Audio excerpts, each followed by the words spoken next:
என் name Kaveri பித்தன். நான் வந்து overall rank வந்து 15th ரேங்க் வாங்கியிருக்கேன்.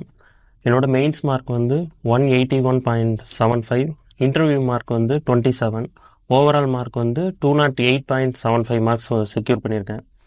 நான் வந்து இங்கே ஷங்கரில் வந்து மெயின்ஸ் அண்ட் இன்டர்வியூ கோர்ஸ் மட்டும்தான் பண்ணேன்.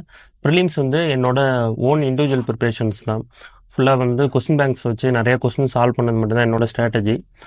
ப்ளஸ் மெயின்ஸு அப்படின்னு சொல்லி பார்க்கும்போது நான் இங்கே வந்து சங்கரில் உள்ள கொஸ்டின்ஸை மட்டும்தான் படித்தேன். வேறு எதுவுமே எக்ஸஸாக ட்ரை பண்ணல.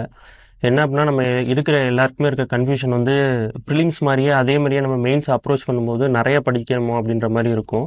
பட் ஆனால் நமக்கு என்ன லிமிட்டடான சோர்ஸஸை படிச்சுட்டு அதை ரிவிஷன் பண்ணும்போது அது கம்ஃபர்டபுளாக இருக்கும். எழுதுறதும் அப்போ தான் வேகமாக எழுத முடியும்.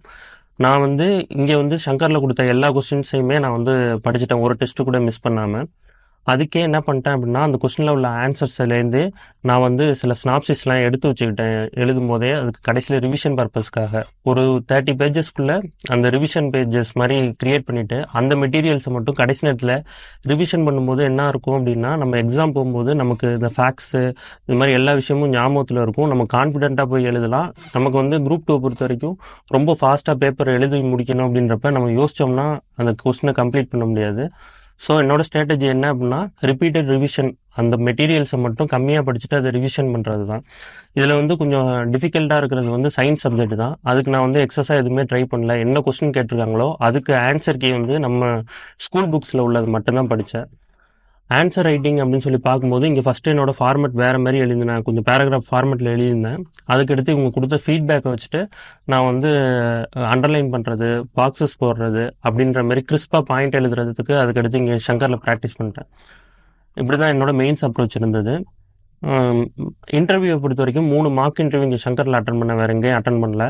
அங்கே கொடுத்த ஃபீட்பேக்கை வச்சுட்டு என்னோட பாடி மூமெண்ட்ஸ் ரொம்ப அதிகமாக இருக்கும், அதை கண்ட்ரோல் பண்ண சொன்னாங்க. ஸோ அதை நான் வந்து கரெக்டாக இம்ப்ளிமெண்ட் பண்ணேன்.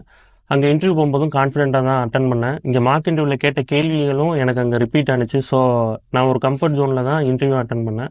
ஸோ ஓவராலாக மெயின்ஸ் கொஸ்டின்லேயுமே 80% கொஸ்டின் வந்து ஷங்கர் கொஸ்டின்லேருந்தே ரிப்பீட் ஆகிருந்தது அந்த டாப்பிக்கில். ஸோ ஓவராலாக இந்த இன்ஸ்டியூட் எனக்கு வந்து பெரிய அளவில் ஹெல்ப் பண்ணிச்சு. அதனால் ஈஸியாக எக்ஸாம் என்னால் கிளியர் பண்ண முடிஞ்சுச்சு. So all the best for all the students who are appearing for the next exams. Thank you.